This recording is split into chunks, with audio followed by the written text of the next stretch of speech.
Fears एंड personal loan.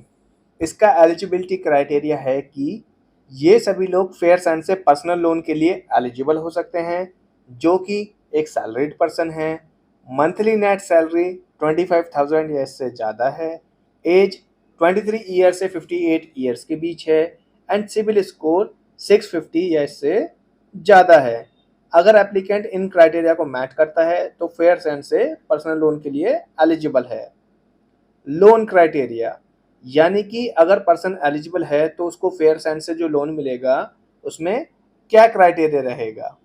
इसमें criteria रहेगा कि लोन अमाउंट 50,000 से 10 लाख तक का हो सकता है, रेट ऑफ इंटरेस्ट 12% से 30% तक हो सकता है, लोन टेन्योर यानी कि लोन का जो टाइम पीरियड है, फेयर्स एंड में लोन का टाइम पीरियड 3 मंथ से 36 मंथ तक का हो सकता है, प्रोसेसिंग फीस लोन अमाउंट का 6% से 8% तक हो सकती है। फेयर्स एंड में अगर लोन को आप फोरक्लोज कराते हैं यानी कि टाइम से पहले उसको क्लोज कराते हैं तो वो लोन लेने के 3 मंथ के बाद ही करा सकते हैं, एंड फोरक्लोजर चार्जेस जो रहेंगे वो 500 रुपीज़ प्लस जीएसटी रहेंगे।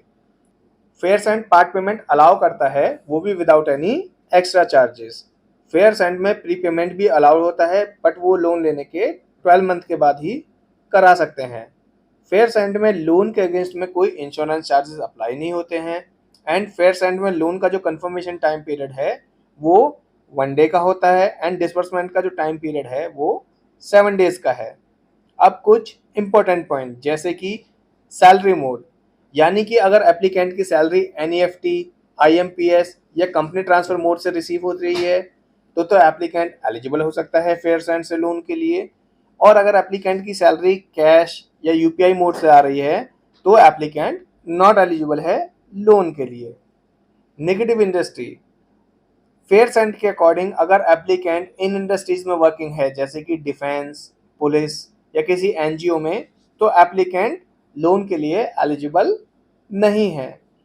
एम्प्लॉयर विंटेज, फेयर्स एंड के लिए टोटल वर्क एक्सपीरियंस उतना मैटर नहीं करता, बस 3 मंथ की कॉन्टिन्यूस सैलरी अकाउंट में क्रेडिट होना चाहिए। अगर एप्लीकेंट इन डिस्कस क्राइटेरिया को मैच करता है तो एप्लीकेंट को फेयर्स एंड से लोन मिल सकता है।